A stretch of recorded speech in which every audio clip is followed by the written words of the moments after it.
Hi guys, I wanted to share an article with you that I ran across. Uh, this is it's a study that's done on abusive police behavior. Abusive behavior may be contagious among police. New research on the Chicago Police Department finds that working with fellow cops who have been accused of excess force increase the odds that an officer will face similar charges later on. The article is by Tom Jacob, August 2nd, 2019. Chicago police officers attend a graduation and promotion ceremony in the Grand Ballroom on Navy Pier on June 15, 2017 in Chicago, Illinois. Several civil rights organizations have filed federal lawsuits against the city of Chicago seeking federal oversight of changes in the Chicago Police Department following repeated accusations of civil rights violations by officers in the department. Bad behavior can be contagious. Research has found evidence of this dangerous dynamic in both businesses and families. Now, a new study suggests it may also be true for police officers. The analysis of officers in the Chicago Police Department finds that those who worked with colleagues who had been formally accused of using excessive force will be more likely to be named in subsequent complaints involved in similar behaviors. Officers' peers may serve as social conduits through which misconduct is learned and transmitted. Northwestern University psychology Andrew I can't even pronounce that name. Sorry, Andrew. The study's senior author said in announcing the findings, temporarily removing officers named in complaints of this kind from the field unit, problematic behavior is addressed might limit the negative consequences of exposure. The study in the journal Criminology and Public Policy analyzed former complaints filed with the CPD from 2007 through 2015, data obtained and collected by nonprofit Invisible Institute for more than 30,000 complaints featuring 11,686 officers were tailed. The research team led by Mary Outlet of Georgia State University focused on 8,624 officers named in more than one complaint. Use of force complaints were those that involved a firearm or stun gun or unnecessary physical contact or results in injury or death. The researcher examined each officer's misconduct network, all other officers accused of misconduct with the officer across their history of complaints. This allowed the team to trace how this rule-breaking behavior spreads. They found that accused officers who had higher percentage of colleagues who'd been named in previous use of force complaints were more likely to be named in subsequent accusations. The researchers couldn't definitively say what drives this dynamic, but they offer some plausible ideas. We argue that not only do police officers learn patterns of deviance through their colleagues, but that these networks alter the perception in informal and formal risks associated with misconduct, thereby neutralizing behaviors that otherwise would be considered deviant or against academy-learned theory and training, they write. The likelihood of being sanctioned, even for formal bodies or informal through your peers, may be reduced or perceived to be reduced in situations in which officers are surrounded by a larger proportion of officers who have previously engaged in deviant behavior rather than being shunned for inappropriate behavior engaging in similar behaviors may increase solidarity and loyalty between the officers. The findings have several obvious policy implications. First, they suggest that getting accused officers off the street until problematic behaviors are addressed will greatly limit their inability to influence younger, impressionable peers. Additionally, departments might also want to limit the number of officers with histories of use of force complaints from working as partners in the same unit they added.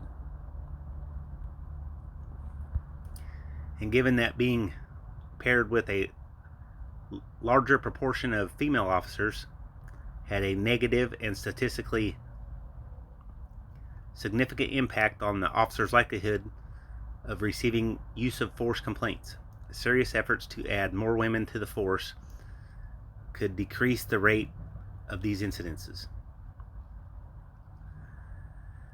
That main takeaway, however, is the police misconduct isn't fundamentally a matter of individual troubled or angry cops, as a psychiatrist told Chicago NR affiliate WBEZ.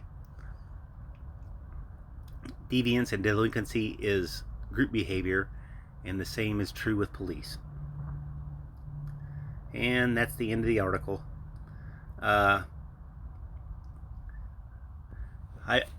I've seen a lot of videos where the lady cops, female police officers, however we want to say it, they seem to take a more hardline approach. And I don't know if because they're trying to maybe prove a point or be tougher in front of the male officers.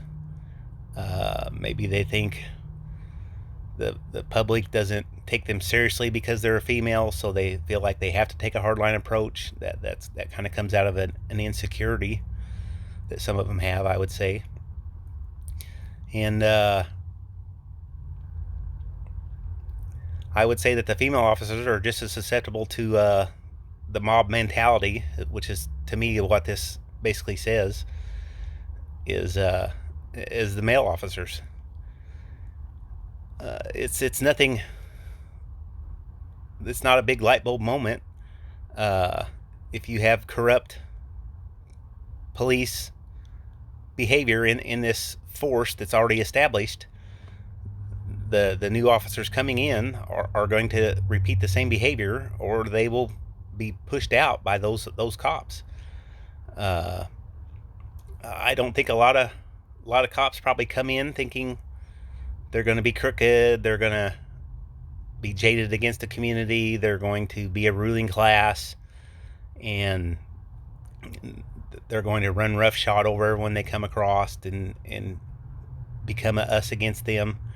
But I think that thin blue line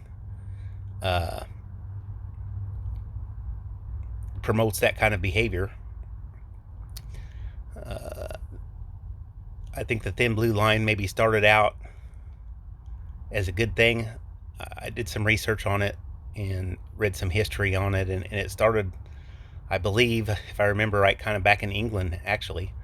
And it had an honorable meaning at first, but because the police in a lot of cases don't act honorably anymore, the thin blue line has been perverted, and that needs to go now.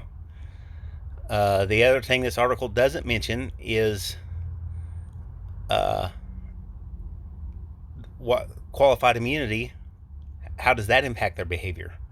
Knowing that they don't have to be held accountable, knowing that they don't have to even know the laws that they're enforcing, they can just make up whatever they want and nothing will be done. How many times have we seen police officers lie on police reports? That's a felony.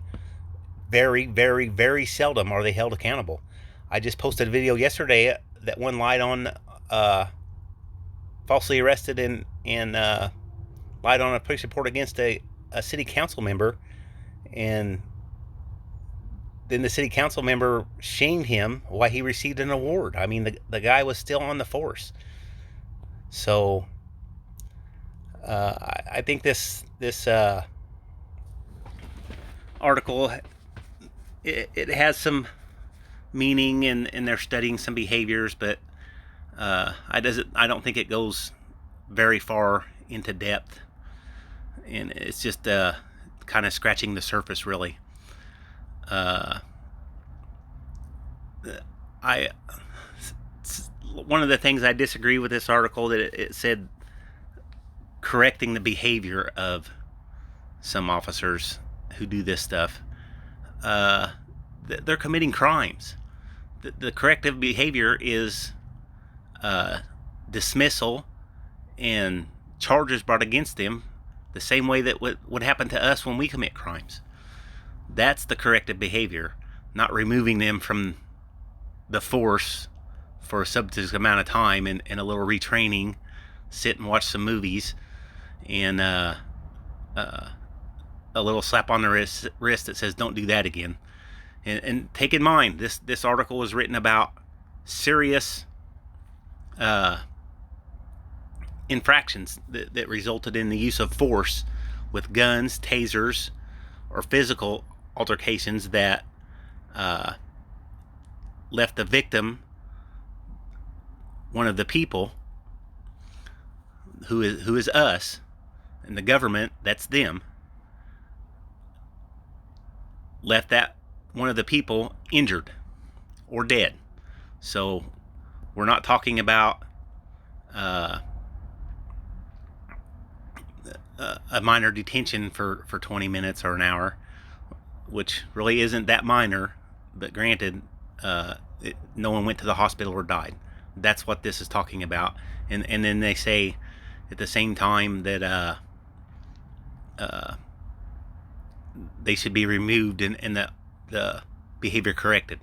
So I would say this whole approach to this article is furthering the problem and not addressing much of anything. And that's my take on things. I thought the article was interesting, and if you hope you guys enjoyed it, I'll post a link to it in the description below, and would love to hear your comments and your thoughts. And if you haven't, please subscribe and like, and everyone have a good day. Bye.